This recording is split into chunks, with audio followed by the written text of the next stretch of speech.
Presenting with confidence and clarity isn't just about public speaking, it's about winning more business. Whether you're pitching to a potential client or leading a workshop, your ability to deliver a compelling presentation can make or break the deal. In this episode, Laurie-Ann Murabito, an award-winning professional speaker, shares how agencies can deliver client presentations that stand out and drive results.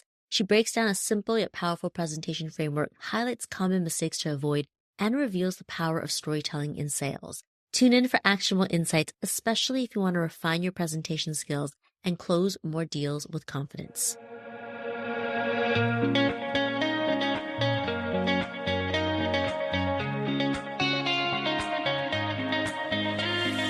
Welcome to the Small But Mighty Agency podcast.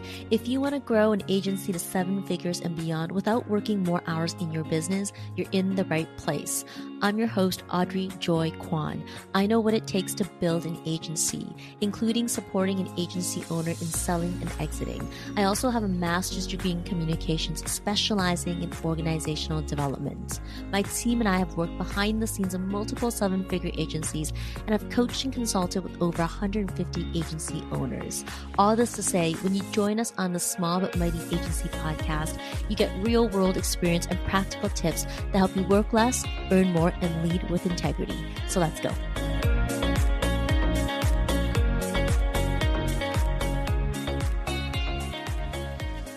Hi, friends. Welcome back to the Small But Mighty Agency podcast. Today, we're diving into a skill that can make or break your ability to win more business. It's the skill of crafting and delivering presentations that are engaging, client-focused, and designed to convert. Whether you're pitching to a new client or leading a workshop, presenting with confidence and clarity is how you win more clients. Joining us is Laurie-Ann Murabito, a self-proclaimed recovering shy person who accidentally found herself on stage and turned that experience into a thriving career as an award-winning professional speaker. She's now on a mission to help businesses captivate audiences, establish authority, and attract their ideal clients through powerful presentations. Her clients include Johnson & Johnson, the American Cancer Society, and she is the host of the Be in Demand podcast. In this episode, you'll gain some practical tips that will help you win more business, save time, and present with confidence. So let's dive in. Hey, Laurie, it's so good to have you with us. I am so excited to have this conversation with you. I am too. I love talking about presentations because presentations are a natural connection to winning more business. Now, can you share why it's that critical part of winning, especially for agencies? Being able to speak and share your thoughts and your ideas with other people, I mean, that skill alone impacts all areas of your life. When you are presenting in front of a potential prospect, you are just building that connection. And to be able to have that time to tell stories, very meaningful stories. And I'm going to make it a point to talk a little bit about what stories are and how they really can help in the selling atmosphere. It's a beautiful place just to really engage with our prospects. A presentation has a lot of different elements in it. I think you've started to identify what it takes to put together a great presentation for a client. They're showing up and being able to tell a story that connects the client back to what they can expect. It builds trust. It also demonstrates your credibility. And there's an element of you coming in and establishing your authority in the presentation. So there's so many layers, I would say, to an agency presenting to a client. Now, with that said, what are some of the most common mistakes that professionals make when they're doing client presentations? Oh my goodness, how long do we have for this show? Because I have seen a lot of mistakes, but I would say if I had to give you one right now, one of them is overwhelming your audience, overwhelming the client with too much information in a presentation. Now, that can be done by one of 2 ways. Let's look at slides, putting way too much information in a slide. We want the prospect, the potential client, listening to you and not reading a slide. That's so good. I think that the natural habit is to put a whole bunch of information onto slides because we want people to get all the information, right? But I Yeah. think what you're pointing to is when you're focusing on the slides, there's less relationship that's being built. There's less listening to you and not enough engagement or interaction. Yes. So think bullet points. Think brevity with your slides. You should have bullet points and know exactly what story you're going to tell, exactly what information you're going to share when you see that slide. There's always a story behind every slide, and you should know exactly all that extra information that's not included on the slide because we want to say this verbally to the prospect and so that they're listening to us. So that's number one. The second one is just also like on the same tone of sharing too much information is trying to literally jam too much information into the allotted time that you have for this presentation. So know how long you have. Is that 15 minutes, 30 minutes, 45 minutes? Stay within that allotted time, and you do not need to tell them everything. You can always come back if they want to know more details about what's going on, about the plan, about the different phases. But this is just like we want to get them interested in seeing and hearing more information. We want to get hired. When they get overwhelmed, they do nothing. They literally sit back and like, wow, that's a lot. It's confusing. I'm not sure what I'm supposed to do. This sounds very complicated compared to some of the other people that we had come in and give us presentations. So think in terms of simplicity. Mm-hmm. Here's my analogy, Audrey. You're going away for a weekend and you got to pack. You're not really sure where you're going or what the weather's going to be. So what do? You grab this big suitcase and you are throwing the outfits that you might need into that suitcase. And then I say, oh, by the way, you can only use a backpack. Yeah, that makes it frustrating. So now you need to pick what outfits you're going to take. And you might ask some better questions like, okay, what's the weather and what are the activities that we're going to be doing this weekend? And Mm-hmm. that's what's going to be in your backpack. Yeah, core to a great presentation is making sure that it's not overwhelming. Oftentimes, the mistake that we make is thinking that the more information, the better it is. And your second point about time, everyone's busy. And if you're going to go over, people tune out. You don't want people to tune out before you get to the most crucial part, which at the end of the presentation is that call to action of them working with you.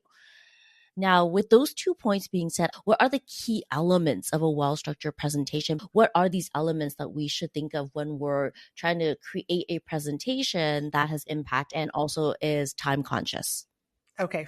The very first part of your presentation is designed to grab your audience's attention. Whoever's on the other side of the table, we need to grab their attention. We don't want them picking up their phone the next time they hear it bang. We want them literally to lean in. So you as the presenter, I want you to keep this in mind. You are creating an experience for the other person who is on the other side of the table. We want to take them through an experience with our presentation. This is not going to be like any other presentation that they have ever experienced before. Okay, so we want to get the audience to lean in. But here's what naturally happens. Your audience leans in, but then they lean back and then they start to mentally or physically fold their arms. What your audience is thinking, what your prospect is thinking is, why should I listen to you? Mm. And this is where we insert what I call the authority section. This is not like you are reading off your resume. It's not boring. It's very conversational. That way I know this person is an expert. Like in my introduction, you listed off that I worked for a little company called Johnson & Johnson, just a little company, but it makes people laugh. And that's exactly how I talk about it. Just this little company. Maybe you've heard of them. But it gives that authority like, oh, she's worked with Fortune 500 and 1,000 companies. Mm. So that would add to my authority. So you'll have this authority section. And then we're going to transition into the presentation about the client. And this is the meat of your presentation. It's like the meat of your sandwich. and your opening and your authority section, that's one slice of bread. Everyone who listens to this podcast knows that I am a big believer in niched agencies. And I think this ties back really well to how the authority section can really set you apart. If you have a core niche and you're showcasing in your authority section 5 clients who are the exact same niche that you've done amazing things for, you're immediately gonna have I would say, a foot above than someone who's showing 5 random clients. So I really want to point that out. And I love how you've identified where that authority piece actually fits into the presentation, because you know what happens? A lot of people put the authority piece at the end of their presentation. You've just pinpointed, hey, you've got to put that in there before people lean out, which is like at the front of that presentation. So I think that's a big takeaway.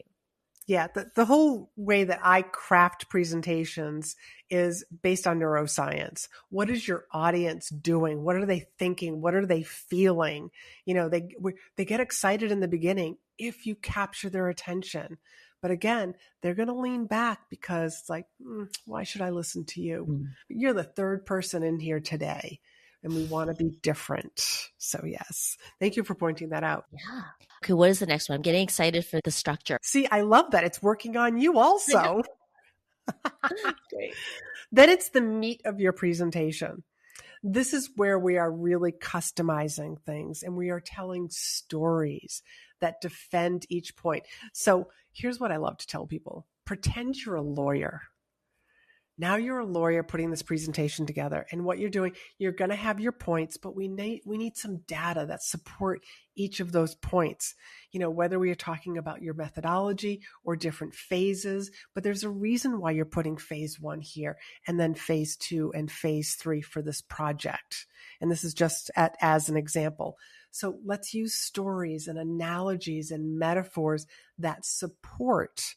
So this is how we're naturally just infusing your presentation with stories, short stories, long stories, case studies. And the most important thing that I want your audience to really understand about stories, never ever assume that the prospect knows what the lesson is in that story.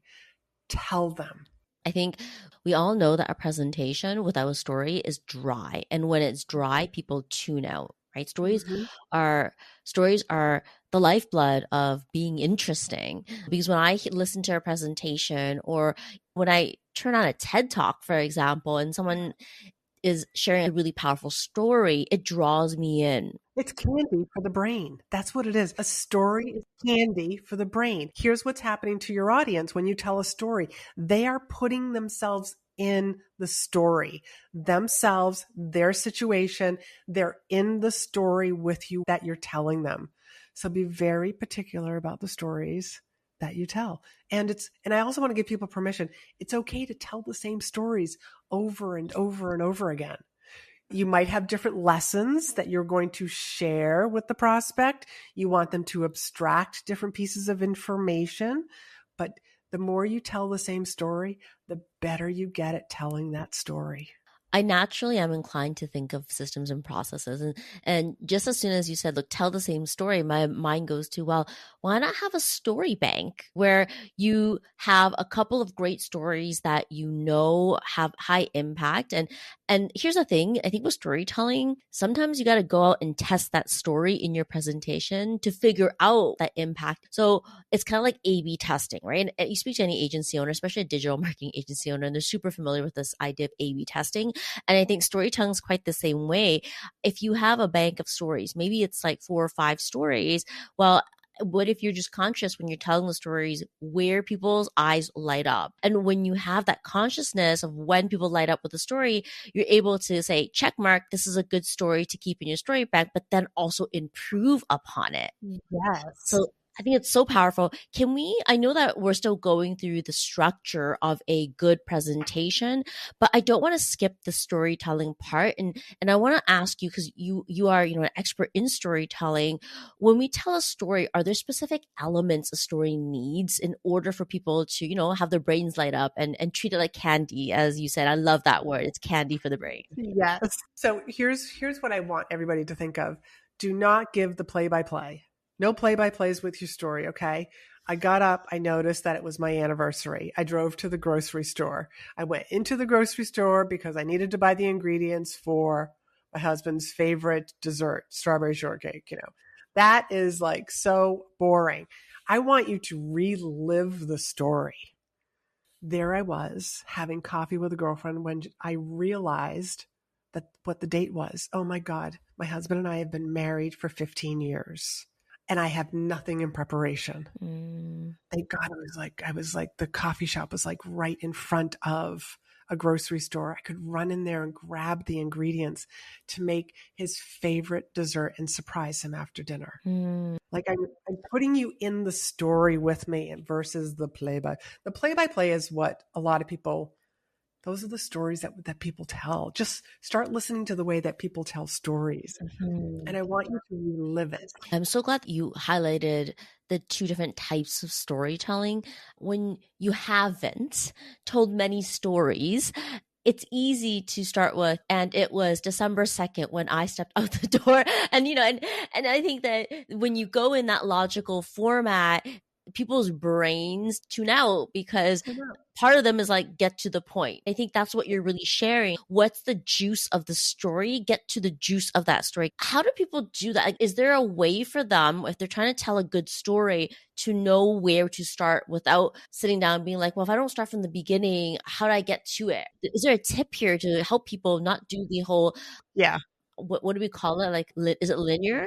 I call it a play-by-play. So here's what we say in the speaking world. Do not let the details get in the way of a good story.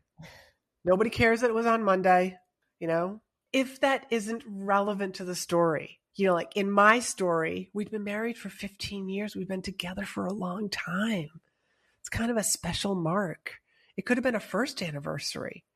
I could have used that instead. It was our first anniversary. But why was I unprepared?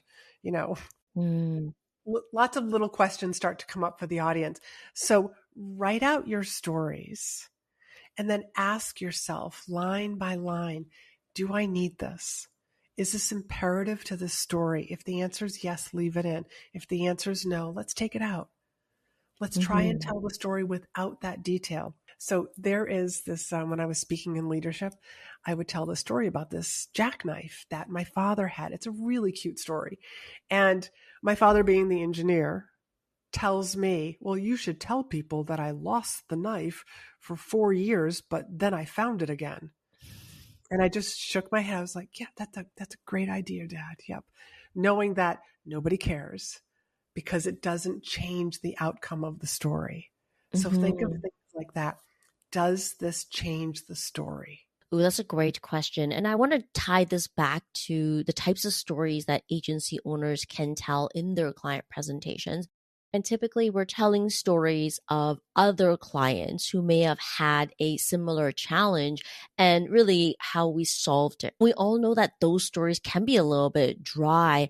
What are your tips on making it more exciting, making it more interesting, making it that lean in moment when you've got storytelling that is related to more like case study sharing types of stories? So here's the other thing before we dive into that. I want you to think of the stories that are going to handle objections. What are the questions, that your prospect is thinking, they're feeling, they believe about you, they believe about their industry. This isn't going to work. We've done this before. I want you to think of all the objections that might come up, because sometimes people don't have the question. And those are the story. That's what storytelling is so beautiful for. You can address an objection before it's even brought up. If you don't have your pen out or if you're driving, make a mental note on this. Telling a good story when you are presenting is really about understanding the objections ahead and crafting your presentation to meet those objections, almost like reading their mind type of thing, right? Exactly. So, like I teach people how to present, to use speeches as their best form of marketing, how really to use this as a sales technique. And a lot of time, one of the objections that I get is, yeah, but I'm afraid of speaking. I'm scared. I'm an introvert. So I tell a story about Kim, who hired me even though she was afraid of public speaking. And we crafted this beautiful presentation not just one presentation, but she had 3 presentations ready to go because she was asking her audience, what do you guys want to know about? She was a home organizer, by the way.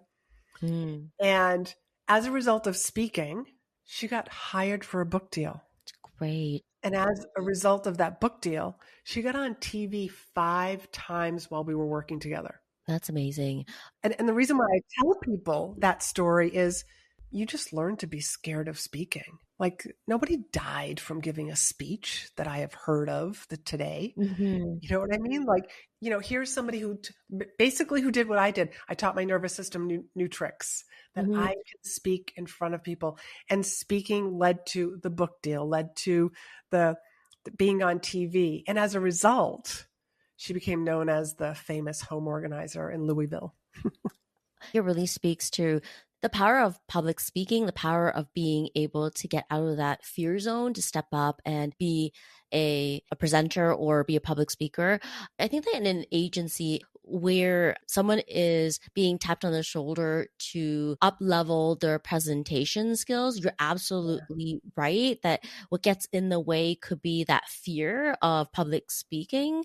And public speaking, again, like you just mentioned, is a skill set. Right. And it can be learned. And I think the challenge that we often see when we click onto YouTube or we turn on whatever streaming network we have and we see people on stages, we think, oh, wow, like they just have this gift, natural gift of doing it. And we tend to forget that public speaking is less a gift and more of practice and the willingness to fail.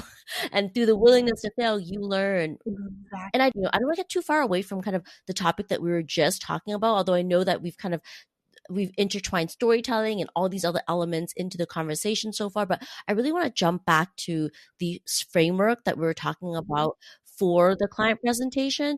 And so just to recap, can you just give us the key things you've covered here and then maybe share with us the final key points of that framework? Okay. We need to grab people's attention. So we need an opening that gets the audience, gets the prospect to lean in. Then we have our authority section because we want to give them a reason. This is why you want to continue listening to me throughout the presentation. Then we're giving them the meat of our presentation. And then we're going to stop and we're going to say, what questions do you have? Now, notice I asked, what questions do you have? Assuming that there's questions, not do you have any questions? Because the natural answer to that is no. And then you would naturally go into your close. What questions do you have? And pause. Pause for a moment. Give them time to formulate, for that first person to raise their hand and start asking the question, because that first question will lead to another question. We don't want people leaving the room without getting all their questions answered. Something as simple as how you structure the question at the end of your presentation creates conversation. It's such a small thing to change, but such a big impact. And so I just want to highlight that small thing. It's how you ask that question. Do you create a yes or no scenario? And given the opportunity, people are more likely to choose the easy route, which is the no, I don't have any questions. But when you frame the question in a more open manner, like what questions do you have, it allows people to think in a different way and enter the conversation. And then the key thing is if you're asking a what question, hey, you got to give people time to think about the what. Don't just jump in there and fly by. Exactly. And then we're going to bring it to a close. We are going to tie this beautiful presentation up in a beautiful little bow, and you are going to summarize what you shared with them, giving so that that's the last thing that they hear. So a couple of points that I want to bring up is that notice that the Q&A was before the close. Mm. And there's psychological reasons for that, because just in case somebody asks you a question and you're like, I don't know the answer to that, but can I get that answer to you later? We don't want that to be the last thing that people hear. We want them to hear you, your summary, your plan, how you are going to help this client get from point A to point B. I want that to be the last part that they hear. Beautiful. That's a point to note down. Where do you put the Q&A? Not at the tail end, right before you actually make that big call to action so that when you finish, it's with high impact rather than questions. I love the framework that you've provided. And I think there's so many notes that we can all be taking for our presentations. And if you are a team leader, opportunities for you to take that back to your team and see what tidbits you can add to up level the next time you do a client presentation. Now, here's another question I have, and this is going back to building confidence in these presentations. And I had mentioned that the way to get through that is to go through it. You've got to do the practice. So, what are some of the ways you think someone can get comfortable fairly quickly in front of others? Well, one thing that might be super easy for people to do when you're in a meeting, make it a point to raise your hand and ask a thoughtful question. You're only speaking maybe for a couple of minutes. Base it on like, hey, this is what I heard during the meeting, and here's the question that I have. So ask these thoughtful questions. That's one way. Stop waiting to be asked to speak. Why don't you raise your hand? Just say yes. Because until you do the thing, until you do the reps, you're not going to feel comfortable. Put yourself in situations, go to networking events and be that person that extends their arm first and says, hi, I'm Laurie-Ann. Nice to meet you. What brings you here? Just have these questions kind of like in your back pocket that you can pull out easily, confidently, and you're going to start speaking in various situations. And then you'll be able to transfer that skill in presentation. What's really cool, as you've pointed out, in order to get comfortable with doing presentations and speaking, it actually doesn't start on the stage. It starts in your everyday. It's in those meetings that you have. It's just raising your hand and sharing an idea or even asking a question. And if you lead a team and you want people on your team to own presenting, that's a great way to encourage people as step one. Yes. And why not? I mean, it's not that hard once you start doing it. It can look intimidating from the outside. And if you're part of a team that is doing a presentation, so maybe there's 2 or 3 of you that are doing the presentation. So it also comes with practice, practicing your sections, practicing as a team, and that practice builds confidence. Right on. Practice builds confidence. Okay. I've got one more question before we wrap up. And this question is related to a scenario where someone becomes robotic. And the challenge with being robotic is that it doesn't build that rapport with the audience. So what's something you can provide to someone who's thinking, yes, I'm going to practice. But the other element is that rapport building that really makes presentations powerful. What can they be thinking about in terms of rapport building? So I think of this as my pre-speaking routine. There is something that I do before I get on a sales call, before I get on a sales presentation, before I get on a podcast interview. It's something that I naturally do, and that is to get my body and me and my energy in the best energy level for the situation. So I never take it to chance. So for me, it's music and movement. So I will listen to a couple of songs and I move around my living room before I show up. This way, like my body, my energy level is like, I'm ready to go, Audrey. Like I was ready and excited to show up for you. Do the same thing. It's so funny. Even after all these years of speaking, I still do the same thing. And you know what? It gets quicker and quicker. So that is something that is so easy for people because when your energy level is up there, like it's just like you're magnetic. You're going to extend your hand and say, thank you for bringing us in today. I'm Yeah. excited to share what we have for you. This idea that preparing for the presentation isn't always about your heads down studying the presentation. You got to get yourself out of that space.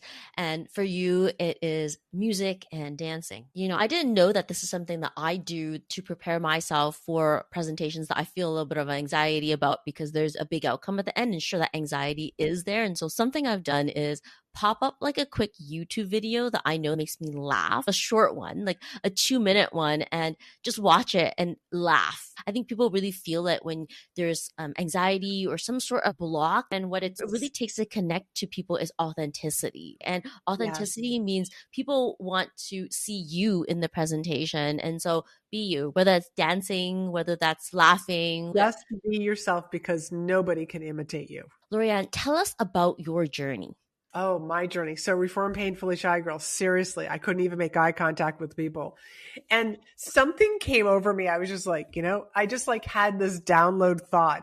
This behavior is not going to serve me in the long run. So I was like, let me just make eye contact. And so I did while I was talking with somebody for just a couple of minutes. And I realized that the earth did not open up and swallow me whole. And the person that I was talking to did not laugh at me. So that was all the positive reinforcement I needed. I was like, hey, if I can do that, I bet I can do it a little bit longer. And I said yes to my first presentation before I was ready. I didn't even know what I was saying yes to. I literally said, they were like, Laurie-Ann, you do the speaking.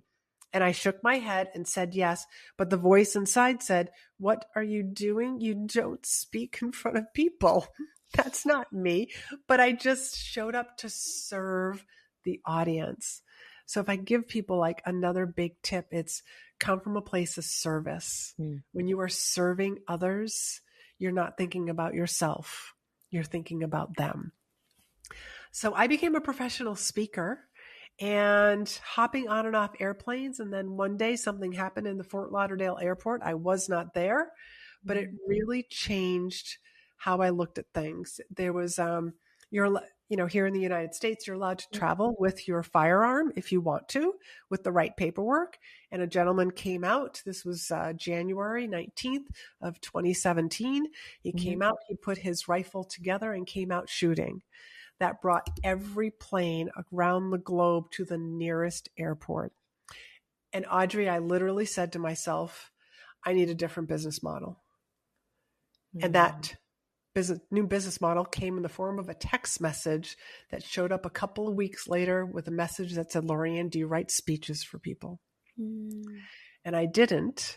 However, I met with her, shared with her how to craft the presentation that I was just sharing with your audience. And after her first presentation, she not only converted 30% of the audience, but she also walked away with 3 full paying clients. And it just made me think, I wonder if anybody else wants to know the information that I have. And here I am today in the online space, helping people around the globe, speak up, use their voices, share their solutions, and make a bigger impact.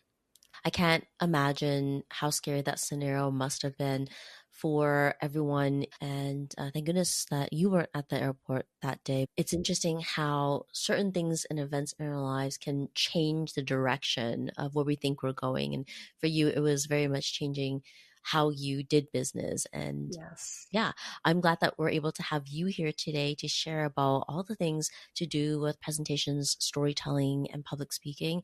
Now, Laurie-Ann, if people want to find you, where can they do that? My website is speakandstandout.com. The name of my podcast is Be in Demand, and there's a wealth of information over there on my podcast.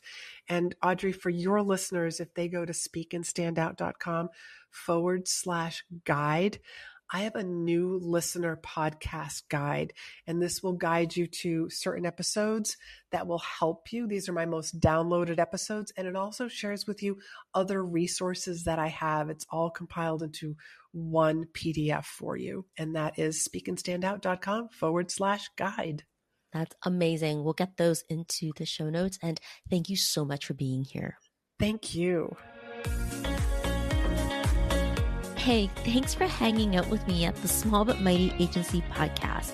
If you enjoyed this episode, it would mean the world to me if you hit the follow or subscribe button in your podcast app and share it with a friend. I'll see you on the next one.